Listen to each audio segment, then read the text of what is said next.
And you would be logging into that particular OIC instance. You would be logging into that particular OIC instance. Let me just save and close this. You would just log into that OIC instance and you would start building the required components for that particular integration project, be it the integrations PCS or VBCS. So that is where our role starts as an integration specialist in the integration projects. You receive the instance link, credentials, and you start doing the development work. But before you reach that stage, there is something else that goes on in the background. And yes, even though you don't do this, whatever we are going to do in today's session, right, you will never ever do it in real time. But I strongly believe that as an integration specialist, you need to be aware of all the steps that goes on in the background, even before you start building integrations in OIC. Because if you are an integration lead, sometimes a client team might also reach you for some inputs. So in today's session, we'll focus on the admin aspects of OIC instance. We will see how to create an OIC instance from something called as OCI. Remember, you have OCI and OIC. Don't think that it is a typo. OCI stands for Oracle Cloud Infrastructure. OIC stands for Oracle Integration Cloud. So any infrastructure service that Oracle provides in cloud, if you want to provision or use them as a client, you need to go into OCI console and provision them. So I'll give you an overview of that. And we will do three things today. We will see how to create an OIC instance from OCI console. We will see how to create a user within OIC instance. And we will also see how to assign a role to that particular user in OIC so that those users can access the new OIC instance that you create. Overview of OCI, creation of OIC instance, what inputs we provide there, creation of our users, and we would also see how to grant access of OIC instance to those users. Now, the first thing that we need to do is to create an OIC instance. Remember all the steps that we're going to do today, it would be done by OCI administrator, Oracle Cloud Infrastructure Administrator. So what does an OCI administrator would do? Let me close all other tabs.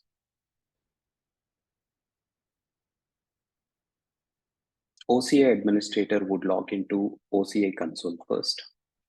How to access OCI, Oracle Cloud Infrastructure? You just have to go to a site called cloud.oracle.com. And it would ask you to log in. I'll say sign in. I'll just go in here again. It is saying that there seems to be few active sessions. So usually when you go into this page, well, let me show you how it's going to look like. I'll open up an incognito mode. So the moment you access this particular URL, cloud.oracle.com, the moment you access this URL, you will be redirected to a page. You will be redirected to a page wherein you need to enter a cloud account name. So whenever any client wants to implement or wants to use OIC, or any client wants to use any infrastructure services that Oracle provides in cloud, a client would talk to Oracle and get a cloud account created. And usually the cloud account name would be the name of the client itself. Right? So if it is a HSBC, the name of the cloud account name would also be HSBC, but there might be few numbers at the end just to make the name unique. So yes, Oracle would create a cloud account for every client, separate cloud accounts. And you need to enter the cloud account name first. That's the first thing that you have to do. So yes, you would enter a cloud account name. And this is my cloud account name. I log into it. And I would be logging into this cloud account, the OCI account, as an OCI administrator, You don't need to do a hands-on for what we are doing today, guys. And you will be doing this only when we yeah, uh, even in real time, you don't do this. It would be OCI administrator who is doing it. So that's why please don't ask me to share the OCI credentials. Even the client wouldn't share them with you. So I've logged into OCI console. This is called as Oracle Cloud Infrastructure. So and on the home page, you see that there are some quick start options, right? So if I want to deploy a WordPress site, or if I want to deploy any containers, or if you go to resources, you have various other options available here. If I'm a client and if I want to move some of my infrastructure to Oracle Cloud, right? Let's say I have a Java application, I want to deploy it to cloud. What do? I would first launch a virtual machine of whatever operating system that my application needs, so Windows machine or a Linux machine. And then if my application also needs a DB database, I would also create a database. I would link those two, and I would deploy my application in that virtual machine. So yes, this OCI, Oracle Cloud Infrastructure, that you're seeing on screen, it is comparable to, it's basically called as infrastructure as a service. It's basically called as infrastructure as a service. And what are the other leading vendors that we have in market for IaaS, guys? You have Amazon Web Services, you have Azure from Microsoft, you have Google Cloud as well. Right. So if I'm a client, if I want to move my infrastructure into cloud, I can use any of these vendor infrastructure services. And we have a similar offering from Oracle as well, which is called as OCI. We have a similar offering from Oracle, which is called as OCI. Right. So you go into OCI, log into Oracle Cloud Infrastructure. So this OCI console that you see here, the Oracle Cloud Infrastructure console, it is an IaaS offering, meaning any infrastructure that I want to provision in cloud given by Oracle, I would be logging into cloud.oracle.com with as an OCI admin. I can launch the required resources. And not just these resources, you have plenty of other infrastructure services that Oracle provides in cloud. And we're not here to do an Oracle Cloud Infrastructure session. But the reason we came in here is we wanted to understand the process of creating an OIC instance. Right? We wanted to understand the process of creating an OIC instance. So that's why we came in here. So OCI administrator would log in, search for integration here, and they would get into that particular screen. And you need to select a compartment here. And once you select a compartment, you would be able to see all the OIC instances created from this particular cloud account. And you see there is one OIC instance in there. And yes, this account has expired. So that's why you see that warning message. And what OCI admin would do is they would come into this particular screen to create a new OIC instance. Remember, Oracle Integration Cloud is a PaaS product, platform as a service product, but to create OIC, we need to log into OCI, which is IaaS product.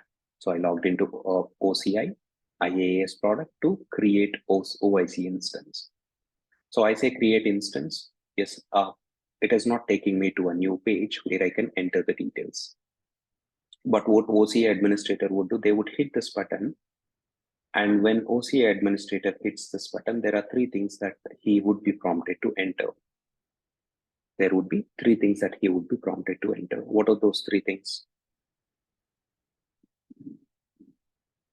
The first thing that you need to enter, or OCI administrator needs to enter, is a name for OIC instance.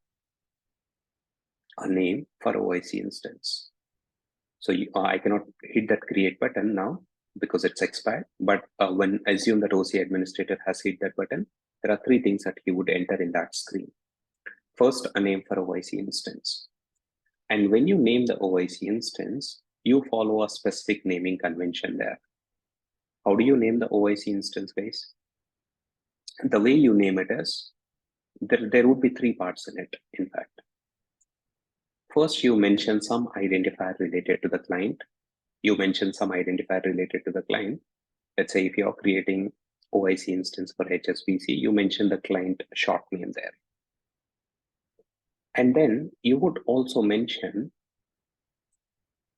for what purpose you want to use that OIC instance. Is it for doing the development? Is it for doing SIT or UAT, or do you want to use it as a production instance? So we also mention the phase that you want to handle. You would mention it in the name as well.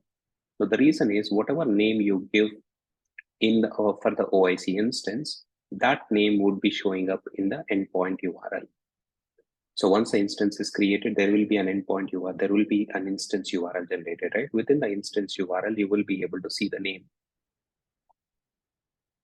When you see the name, so yes, if you mention a phase of a project like development, SIT, or UAT, it helps, right? Because let's say I logged into OIC instance, and let's say I'm doing a development, and suddenly I got a doubt, whether I am in a dev instance or an SIT or UAT instance. And before that, remember, when you create when you do any ERP project or EBS project, you have separate instances for development, SIT, UAT, and production, right?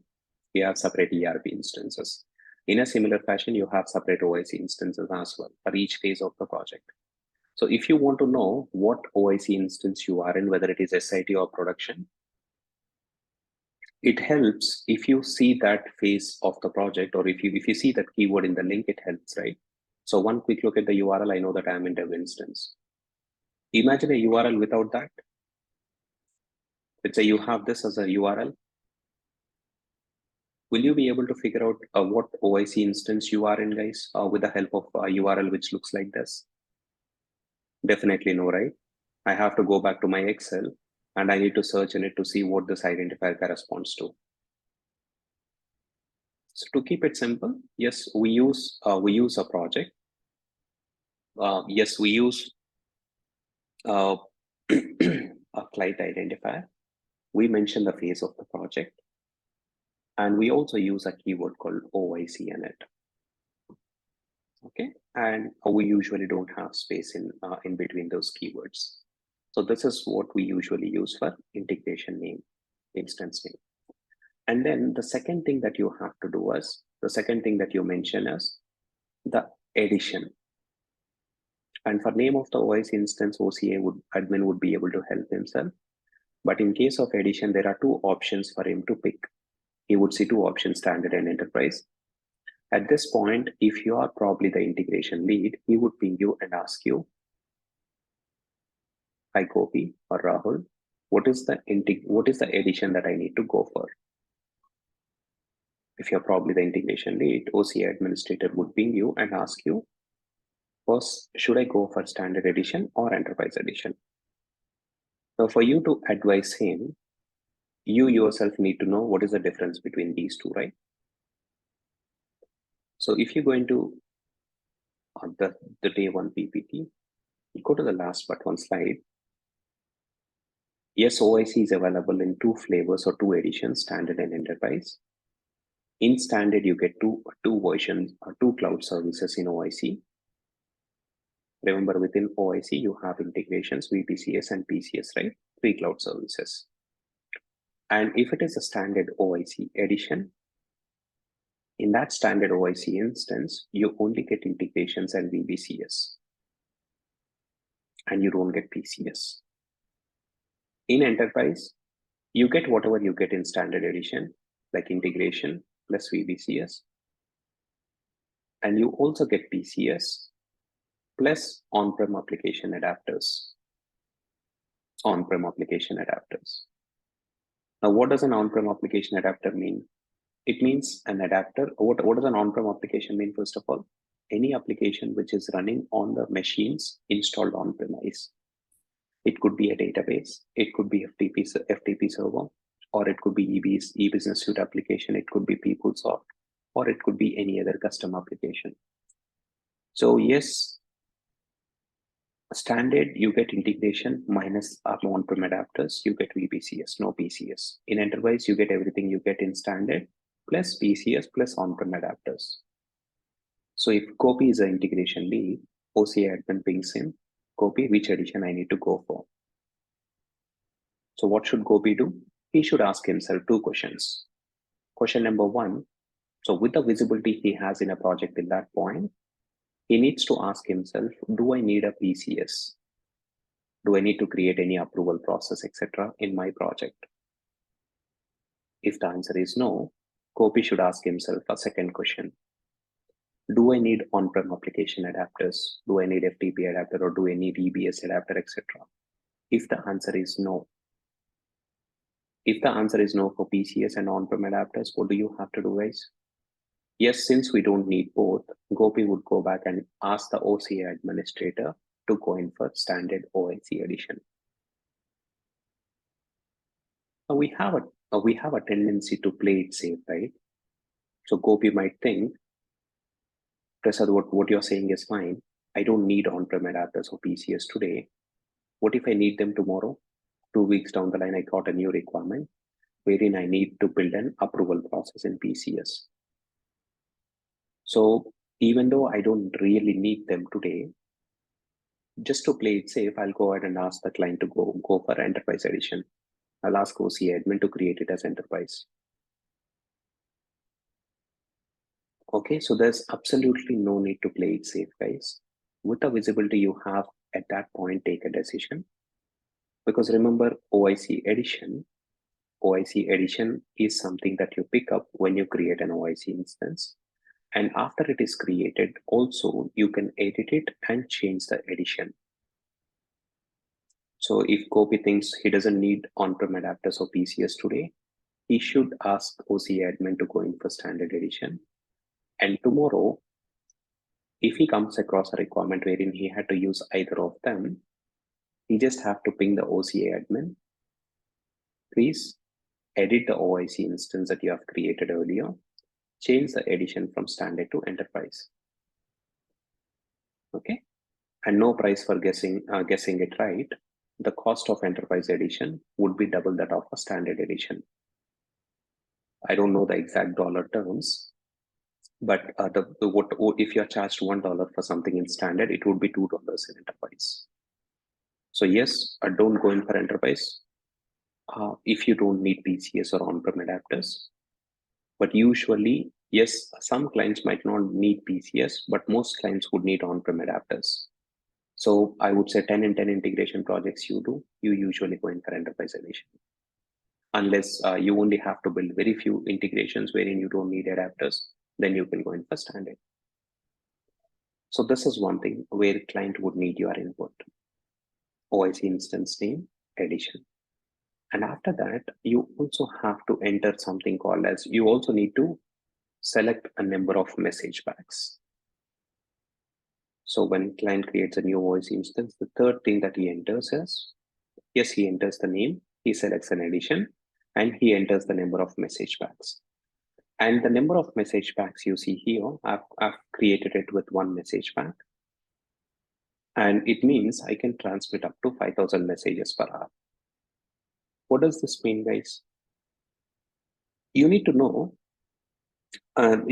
first of all, and this message pack, whether one message pack equal to 5,000 messages or 20,000 messages would depend on the license type. So there are two license types. If the client already uses any Fusion middleware product, they would come under bring your own license category, wherein one message pack is equal to 20,000 messages per hour. But most clients go in for a new license because they don't have a Fusion middleware license, wherein one message pack would be equal to 5,000 messages. Now, what does this 5,000 messages per hour means, guys? What exactly a message means? To help you understand that, let me go to an integration. And let me just activate it.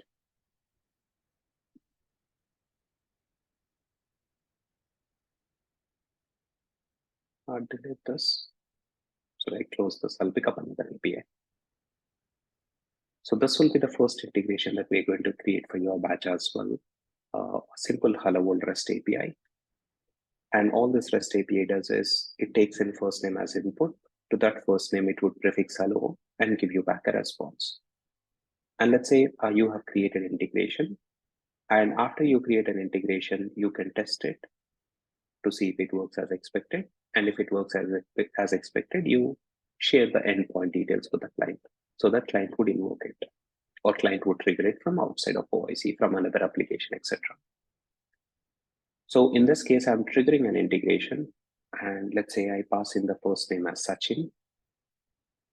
And I've got back a greeting which says, hello, Sachin. So to the first name, hello has been prefixed and I've got back a response. Now, the reason why I'm in triggering this API is whenever you trigger an integration, which is built and deployed in OIC Instance, whenever you trigger an integration, which is built and deployed in OIC Instance, whether you do it from within OIC or from outside of OIC, doesn't matter.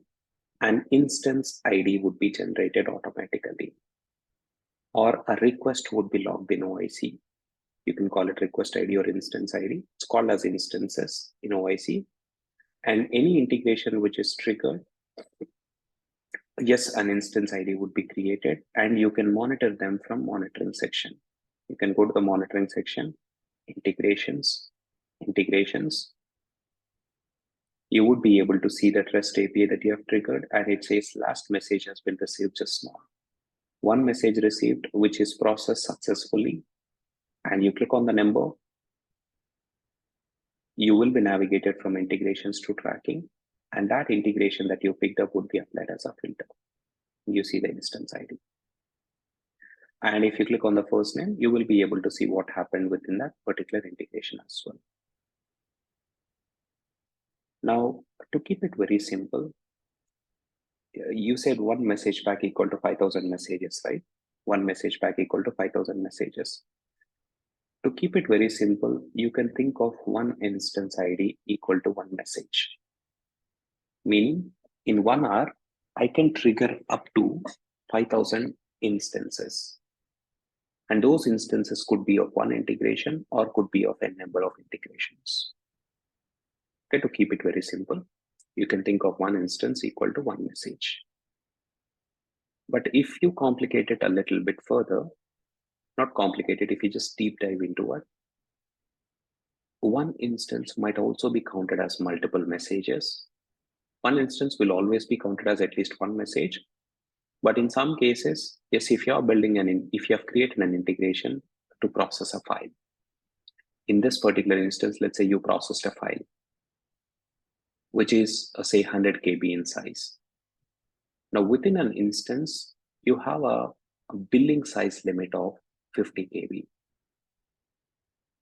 Please carefully observe the terms that I'm using. I said billing limit. Okay, it's not the size limit that you can process in OIC, billing limit. Billing limit that you have in OIC instance is 50 KB. So if you process a file which is 100 KB in size, even though it is one instance, it will be counted as two messages, because up to 50 KB it will be counted as one message. Since it is 100 KB, 100 by 50, so two messages, one instance ID, it would be counted as two messages. So to keep it simple, you can think of one instance equal to one message, but in some cases, one instance might be counted as multiple messages, depending on what you do within the integration. If you process big files, or if you receive an input payload into the integration, which is more than 50 KB in size, that will also be counted as multiple messages. So if I go in for one message pack, meaning every hour, so here if you go in for one message pack, you can transmit up to 5,000 messages per hour. Every hour, this gets reset. So say from 8 to 10 or from 9 to 10, I can trigger up to 5,000 instances since I've gone in for one message pack. And I can also monitor the usage as well. So if you go into OIC instance monitoring, you can go into usage metrics screen. And in this particular screen, you can pick up any date and it will show you the statistics. So I picked up yesterday's date, and what do you see, guys? Between 4 to 5 a.m. yesterday, 10 messages have been used. And remember, this OIC instance was created with one 5K message pack, one message pack of 5K. So that's why you see line here.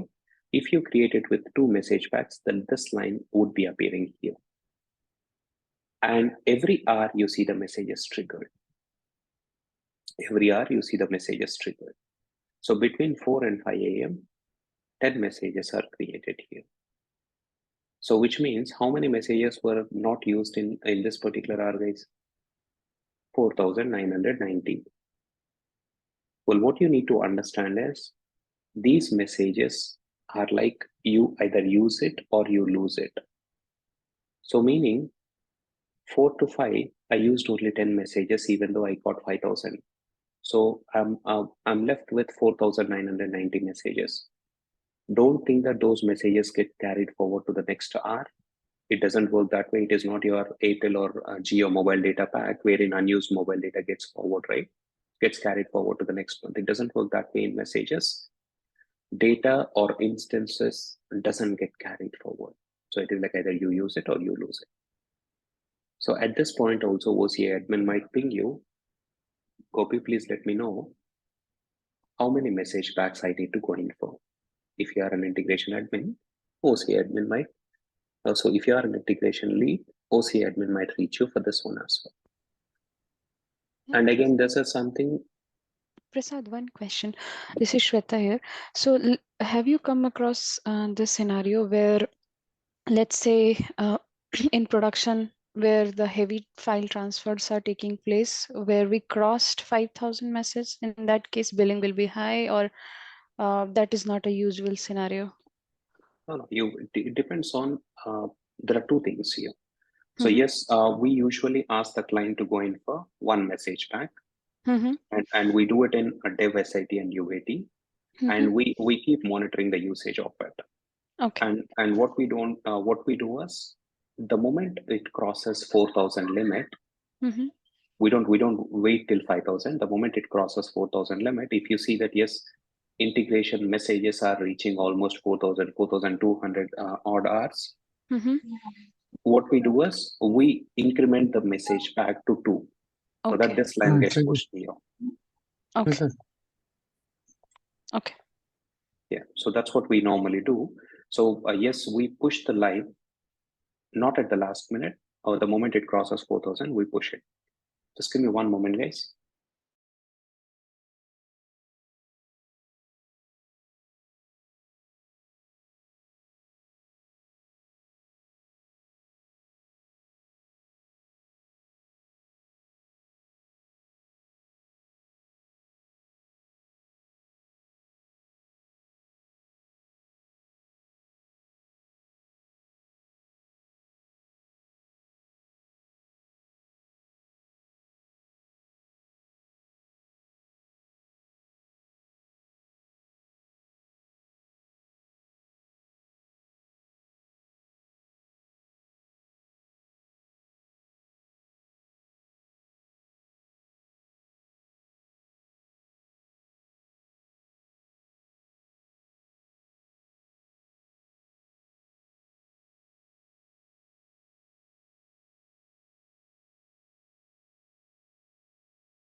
Apologies, guys. Yeah. So yes, we go in for usually one message pack and we increment it as we reach the stage. Now, coming to your questions, with the number of message packs that we go in for, or the number of messages that get triggered in OIC instance depend on two things. A scale of the integration project. Some integration projects could be really complex, wherein you might probably build 200 to 300 integrations, or maybe even more.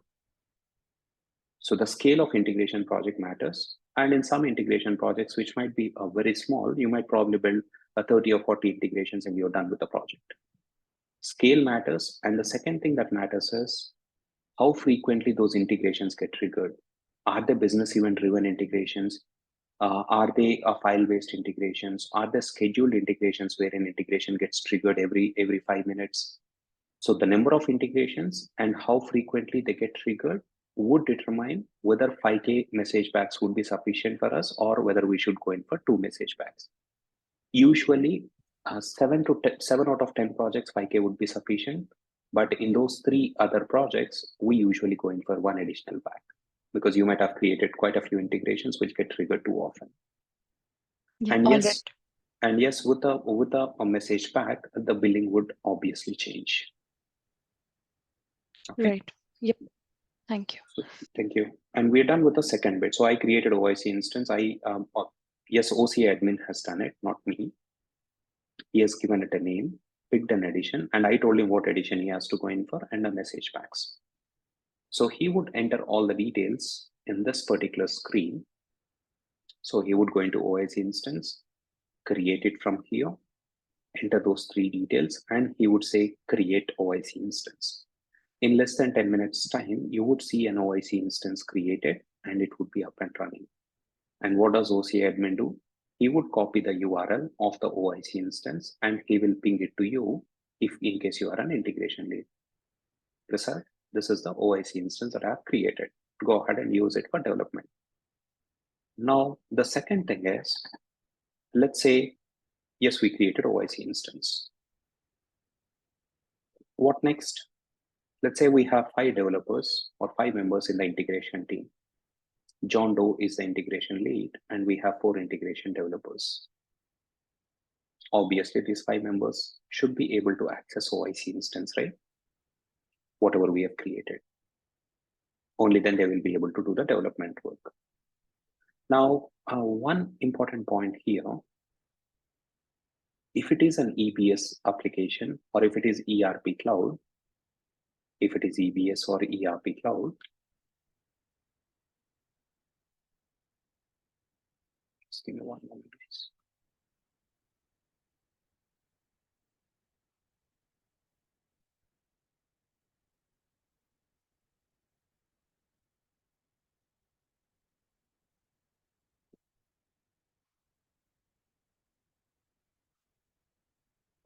If it is an EBS application or ERP cloud application, and if you want to create a new user, and if you want to grant them access to access to the ERP cloud instance, let's say this is a Fusion Cloud application, or assume that it is it works the same way in EBS as well. So if you want to create a new user and grant them access to the application, what do you normally do, guys? You log into the application first, the Fusion Cloud application or EBS application as a user. You log in as a user who has admin access. And in this particular case, a Fusion Cloud application, I've logged in as finance implementation user. And I would go into tools. I go to security console. And I would see an option to create a user from here. I would see an option to create a user from this particular screen. Meaning if I want to create a new user and grant them access to Fusion Cloud application, I just have to log in as admin into the application itself and create a user. I can create a user and add the required roles. But in case of OIC, so this is how it works in EBS or ERP cloud or HCM cloud, all applications, it works this way. But in case of OIC, it's slightly different. So if you go into OIC instance, right, the only place where you see user information would be here. The only place you see user information would be here. You would just see the username here. And even though you see a settings, even if you go in there, you would not find a screen to create a user within OIC instance. So meaning, if you have 5 members in the integration team, and if those members should be able to access an OIC instance, we don't create them in OIC.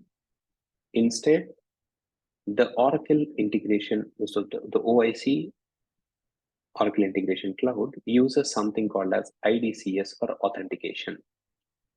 It uses IDCS for authentication, meaning Identity Domain Cloud Service for authentication purposes. So we need to create these 5 users, the integration team members in IDCS, and then you grant access of OIC instance to these 5 members from OIC by assigning them appropriate roles. How do you do it, guys? You go back in here, go back to OCI console, and after the instance is created here, client would go into identity and security. And they would, if you scroll down, you see users. And here in this particular case, we see an option to create a user. We see an option to create a user. So this is where, yes, OCA administrator would log in and they would create users from here in IDCS. Yes, they would enter. So if it's John Doe, say John Doe, and yes, the client can use the username itself as an email if he wishes to, or if he wants to keep them separate, you can uncheck this box. So if this checkbox is ticked, what does that mean? That means the email address itself will be used as a username. So if the email address is john.doe@oracle.com, so this is the email of a user, and that itself will be the username as well. So if you want to use a username which is different from the email, then you can take off the domain from it. You can just say john.doe and you could create it. So this way, step number 2, OCA administrator would create 5 users of the integration team in Identity Domain Cloud Service, IDCS. So he would create it. And the moment a user is created here from this particular screen, an email would be sent out to this particular address. And the email would sound something like this. Hi, John. Welcome to a so-and-so tenancy. Please click on below link to activate your account. Please click on below link to activate your account. Right? So, and yes, John would click on that activation link and he would activate his user account. So that would be the second step. So we created OIC instance, created users. Now don't think that all the users that you create here will automatically get access to the OIC instance. We created OIC instance earlier, right?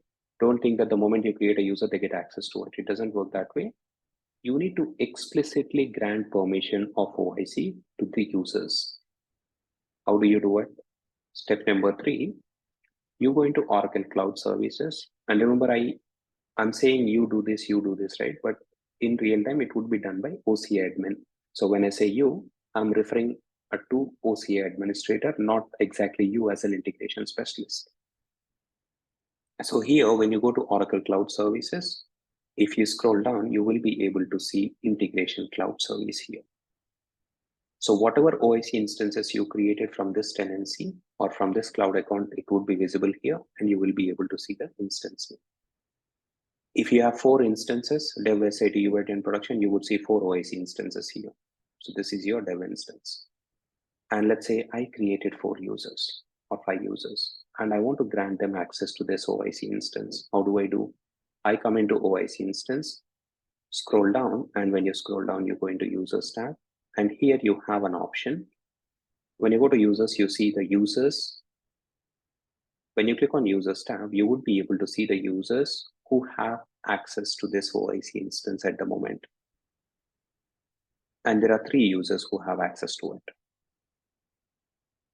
But do you see an option to add or delete the user from here, guys? We don't have an option, right? I don't see a plus or into mark. So what we have to do is, yes, and it also tells you what you need to do to manage these users. Under the resources, you have application roles. You need to click on that. So go to application roles, and you would be able to see that there are 8 roles that Oracle has given in OIC, and you can assign these roles to the users. So if I want a John Doe to be a service administrator, remember the service administrator, as you can make out from the name, this is an administrator role or a role which has got or which gives you complete access of OIC instance. So if you assign a service administrator role to the user, how do you assign it? You click on the drop down, you see users, click on manage users, and it tells you what all users have been assigned to this particular role. And if you want to revoke an access, you can do that. And if you want to add additional users, just give me 5 minutes later and open it up for questions. So you see the users here. There are 3 users who are assigned to service admin role. And if I want to assign this role to additional users, I just have to click on show available users. There are only 3 users in this tenancy. So that's why you don't see any other users. So if you create any additional user, let's say you created 5 users, You would be able to see those users here. You just have to select them and you say assign. To that particular user, service admin role would be assigned. Now, if you assign a service administrator role to any user, when that user logs in, he will be able to see all the options in OIC instance, starting from home till settings. Now, tell me one thing, guys. Which edition of OIC instance is this, guys? I should have asked it earlier. Enterprise. Enterprise. How do we know? How do you know it? Because you see the process here. So you Yes. see process application. This would be available only in enterprise. Now, Yes. when you log in, you also see settings here. So when you log into an OIC instance, and if you see all the navigation options, including the settings, that indicates that your user has a service admin role assigned. You have admin access. Okay. And when you normally log into OIC instance as a developer in the integration projects, you might probably see everything from home till monitoring, but not the settings. Usually what we do is, or what usually happens is, to the integration lead in the project, a service admin role would be assigned. And that guy would be able to see all the options, including the settings. And the other developers that you have in a project, if you have got 4 developers, to those developers, a service developer role would be assigned.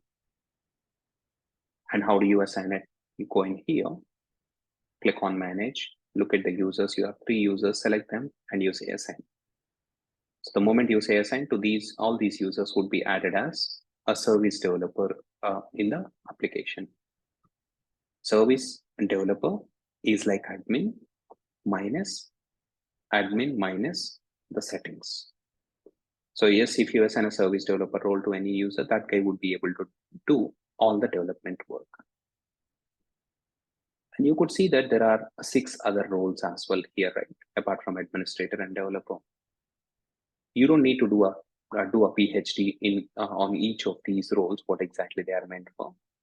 But yes, the other roles would give a very limited access to the users. Say, for example, if you take service monitor role, let's say you have a person in a support team. We have gone live today, and there is a support team, and a couple of members in the support team. All they need to do is just monitor the integrations. They're not the developers; they just have to monitor them and raise a flag if something is or if required, they have to raise a flag. So in such cases, to those users, yes, a service monitor role would be assigned. So this way, 8 roles. Each role gives a different level of access to the users: admin, everything; developer, admin minus settings; and other roles will give a limited access. Like if you assign a role called service invoker to a specific user, that particular user will only be able to invoke the services that you built in OIC. But when they log into OIC instance, they will not be able to see anything. Meaning that guy should only be able to invoke the service, not do anything else. So if you want to read more about the roles, so you just have to go into a new tab and say OIC roles. And this would show you, if you scroll down, it tells you what each role is meant for. And if you scroll down a little bit, you would have a table here. What role gives you access to what screen in OIC? Service admin, you get to see everything. Service developer, everything except settings. Service invoker, you don't see anything. And if you assign other roles to the user, they get access to unlimited screens. So when you log into an OIC instance, what you can see within the instance and what you can do would depend on what role is assigned to you. And yes, there are 8 roles for you to choose from. You cannot create any custom roles. Depending on what that particular person is supposed to do, you would assign appropriate role. Yes, Sweta, please go on. Yeah, just a simple question. Let's say John Doe is an administrator, so he will have all, and he has 4 members in his team, and those all of them are developers. So service developer role will be enough, right? By providing the access of service developer, all the developers will be still able to monitor and view and do all the other 6 Exactly. role that we have. Okay. Yes, everything. They will be able to see everything. do all the development activity, monitor them. It's just that they cannot access the settings screen. Okay. And in real time, a 99% chance that you would be given only a developer role. Okay. Okay? Yeah. So these are the three things that happens even before you start doing a development activity in OIC. OCA admin would log in, create an OIC instance, create users, and grant them access. In Monday's session, we will start off with web service basics. So you might have seen me using some terms like a request payload, SOAP, REST, etc. Right? So in Monday session, we will cover a SOAP web service basics, and in Tuesday session, we will cover REST API basics. So after Monday and Tuesday sessions, you would be very clear with all the web service basics that you need to know before we start building our first integration in OIC from Wednesday. Okay, so yes, Monday and Tuesday session are critical. In case you're coming in from non-integration background, please don't miss them. Yeah. Any questions, guys, in what we have covered today? Okay. Thank you, guys. See you on Monday.